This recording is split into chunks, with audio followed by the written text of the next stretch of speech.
மீட்பரின் தாய் மீட்பர் அல்ல, இணை இரட்சகின்னு சொல்கிறோம். அதை சொல்லலாம், தவறில்லை. எப்படி சொல்லலாம்னா, நாமும் கடவுளாக மாற இருக்கிறோமல்ல, சிசிசி 460 படி. அந்த அடிப்படையில் அவர்களும் கடவுளாக இருந்தார்கள், அப்படி இப்படிலாம் போட்டு வேணா சொல்லலாம் இல்லைய. நேரடியாக அன்னை மரியாள் மீட்பர் அல்ல, அதனால் அவருக்கு விதிவிலக்கு கொடுக்கலாம் என்பதால், அதுவும் அந்த விதிவிலக்கு அந்த ரிஸ்க் எடுத்து தான் கொடுக்கிறார்கள். அவர் ஒருவேளை அமலோற்பையை படைத்து அதன் பின் மாதா பாவம் செஞ்சிருந்தா மீட்பு திட்டமே பாழாயிருக்கும்.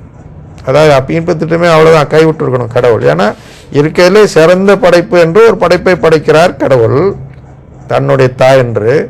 அந்த படைப்பை பாவம் செய்து விட்டால் அதுக்கு மேலே அவருக்கு அதை விட சிறப்பாக படைக்கிறதுக்கு.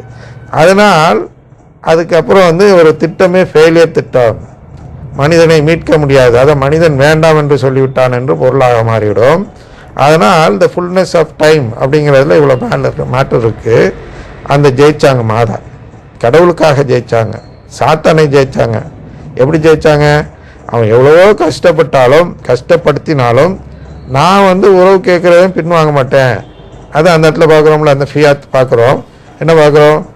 நானும் ஆண்டவரின் அடிமை, அவர் சொல்படி ஆகட்டும்லாம் சொல்கிறாள். I am the handmaid of the லார்ட்லாம் சொல்கிறாங்க இல்லையா. அந்த இடத்துலலாம் அவங்க சாத்தானை ஜெயிச்சாங்கன்னா அதுதான் கடைசியாக சாத்தான் வைக்கிற சோதனை. காலம் நிறைவேறிய பொழுது கடைசியாக இதை சோதிச்சு பார்க்குறேன், இவங்க இதை சொல்லலைன்னா இவங்க அந்த உறவு வேணான்னு சொல்கிறாங்க. இந்த தான் அது என்னன்னா, இந்த 17:10 பார்த்தோம் அல்லவா, லூக்கா 17:10, நானும் பயனற்ற அடிமை, இதே தான் மாதிரி அங்கே சொன்னதுனால ஜெயிச்சாங்க இறுதியாக. அதுக்கப்புறம் கன்சீவ் ஆகிறார், அதுக்கப்புறம் 10 மாதம் வயிற்றுக்குள்ளே இருக்கிறார், 9 மாதம்னு வச்சிங்கன்னா. அந்த 9 மாதமும் இவங்க இந்த பாவக்கரை இல்லாமல் வாழ்ந்தால்தான் இயேசு பிறக்கும்போது பாவக்கரை இல்லாமல் பிறக்க முடியும். முழு மனிதனாகவும் பிறக்கணும், அந்த உறவோடும் பிறக்க வேண்டும்.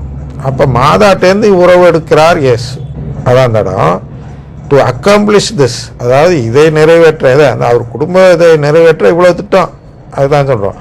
To accomplish this, when the fullness of time had come, God sent his son as redeemer and savior. இந்த நிறைவேறின நேரத்தில் தான் கடவுள் தன் மகனை மீட்பராகவும் கிறிஸ்துவாகவும் அனுப்புகிறார்.